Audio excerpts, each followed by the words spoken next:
Welcome to my channel. ఆలయాల్లో రావి, వేప చెట్లు ఎందుకుంటాయి? సాధారణంగా ఆలయాల్లో రావి, వేప చెట్లు కలిసి కాని, విడిగా కాని ఉంటాయి. రావి విష్ణు స్వరూపం, వేప లక్ష్మీ స్వరూపం. ఈ జంట వృక్షాలను పూజిస్తే దంపతులు అన్యోన్యంగా ఉంటారు.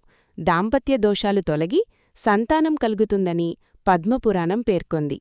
రావికి బోధివృక్షం, అశ్వత్థ వృక్షమని పేర్లున్నాయి.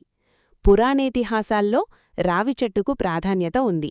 ఆ చెట్టు నీడన నిలబడటం, నమస్కరించటం, ఆలింగనం చేసుకోవడం వల్ల శనిదోషం తొలగుతుంది. రావి కొమ్మలు యజ్ఞయాగాల్లో ఉపయోగిస్తారు. సాధువులు రావి కొమ్మను దండగా చేసుకుంటారు. రావి చెట్టు గాలి ఆరోగ్యానికి మంచిది. గౌతముడు బోధివృక్షం కింద విశ్రమించిన తర్వాతే మహాజ్ఞాని అయ్యాడు.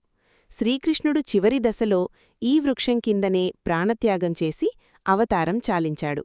ఇక వేప ఎన్నో ఔషధగుణాలను కలిగిన దివ్యవృక్షం. అనేక రోగాలను నయం చేస్తుంది. రావి, వేప కలిసి కనుక ఉంటే అక్కడ మహాశక్తి ఆవరించి ఉంటుందని పెద్దలు చెబుతారు. వేప చెట్టు ఇంటి ముందు లేదా వెనుక భాగంలో ఉండాలేగాని కుడి ఎడమ భాగాల్లో ఉండకూడదు. రావి చెట్టును ఇంటి వద్ద నాటకూడదు. For latest updates subscribe my channel.